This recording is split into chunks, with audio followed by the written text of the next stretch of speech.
Our next speaker is the Minister for Tourism and Legal Affairs, the Honorable Ian Douglas. Please welcome him.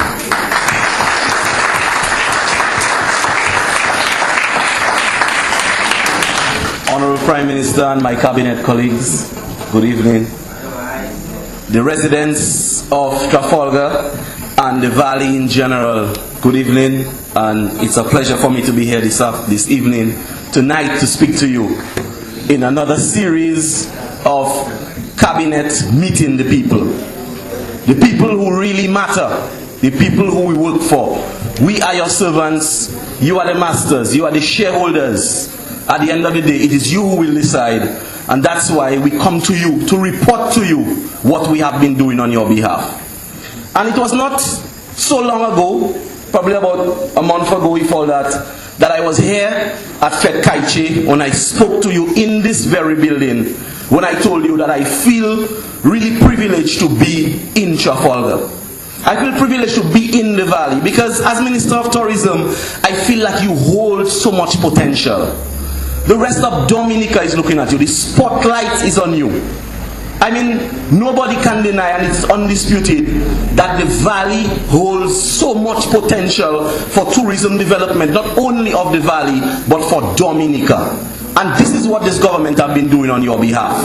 This government has focused on the Valley and on Trafalgar as one of our tourism niche geographical areas, and we intend to develop it for you and for your benefit and for the future of your children and your children's children.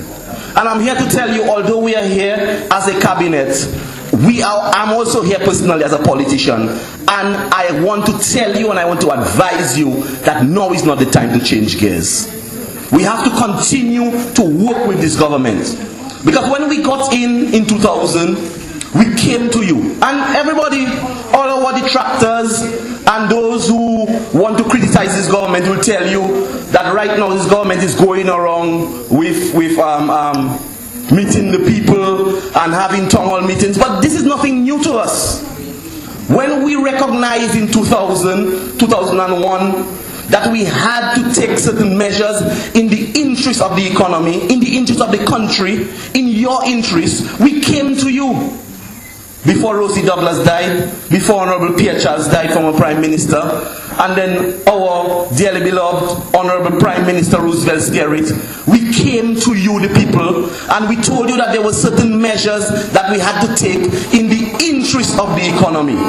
So now that they come to you, now that the opposition is trying to make you believe that we are going around with these town hall meetings as if it is something new, it is nothing new.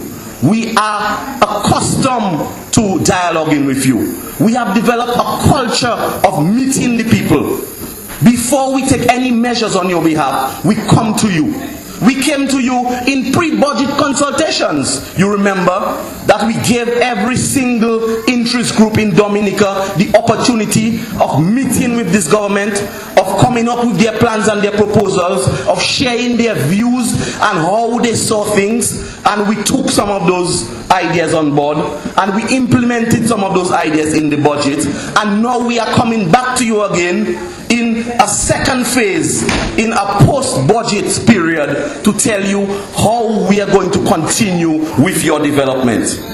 And that is why I am particularly privileged to speak to you here in the Trafalgar community and in the Roseau Valley in general. Because now that we are getting into a service economy, now that we are getting more and more into tourism, now that we are getting out of the agriculturally based economy and we are getting into tourism, that is where you have to play your role. Because the Valley, like I said, is one of our key tourism areas. And in difficult times, because you hear on your radios every day and you look at your televisions, and you hear about thousands of jobs being lost in the United States of America. Even closer afield, Puerto Rico, thousands of jobs being lost. We hear on the radio of other Caribbean leaders telling foreign citizens that they should seek employment elsewhere because all the new construction starts are closing down. But in Dominica, under the visionary leadership of the Honorable Prime Minister Roosevelt Skerrit, we see that we're forging ahead and we continue with our capital development projects. Ladies and gentlemen, what we are doing is in your benefit. We look at in the valley, we are in tourism. And every single capital project that is happening now in Dominica is geared towards benefiting the tourism industry. Look at what is happening at the Melvin Hall Airport. When last have you been to the airport? To see that beautiful terminal we put down. And we are resurfacing the runway. And we are continuing to forge and to create new links with new airlines to come into our airport. By the end of the year, hopefully, we will have night landing so that the visitors wishing to come to Dominica do not have to overnight in Antigua or Barbados, but they can get to Dominica in one day and sleep in their hotel room in one night. And when the opposition wants us to believe, that this government doesn't know what it is about, when they want to believe that we are not on the right track, let us check the records. Let us check the state of the economy. Let us look at the figures, because that is what will tell us whether we are on the right track.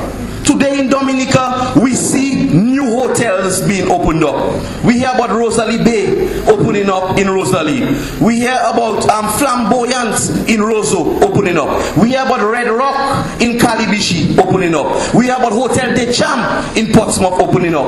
The Prime Minister and this government continue to pump monies into the redevelopment of the cabarets at Portsmouth.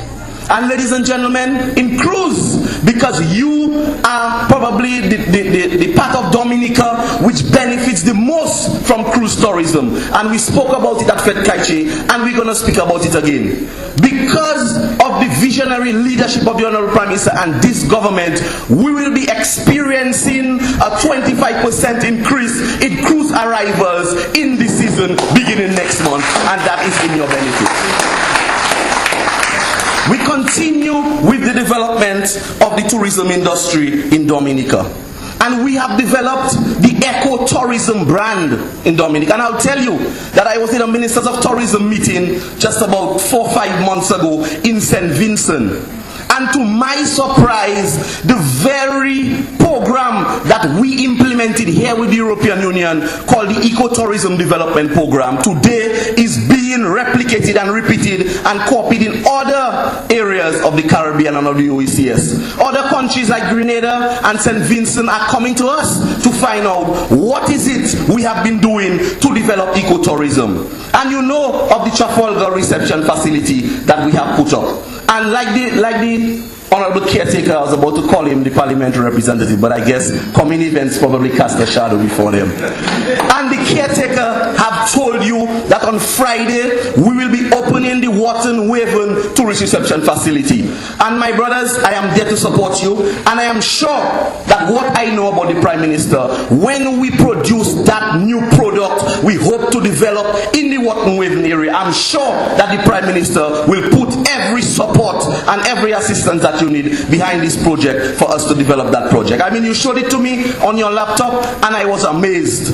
There are attributes in Dominica that are yet to be discovered, that are yet to be developed.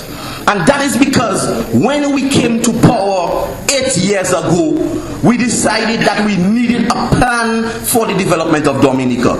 We did not just decide in a vacuum to just go about the governance and the development of the country. We sat down, we looked at where the country was, we came to you, we told you the sacrifices that had to be made.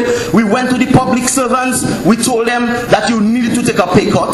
The opposition criticized us for it, and today we can boast that we are 1 out of 2 countries in the entire OECS which will be experiencing economic growth this fiscal year. Only 2 countries in the Caribbean experiencing economic growth, and that is because of the work of the Honorable Prime Minister and this government. And they criticized us.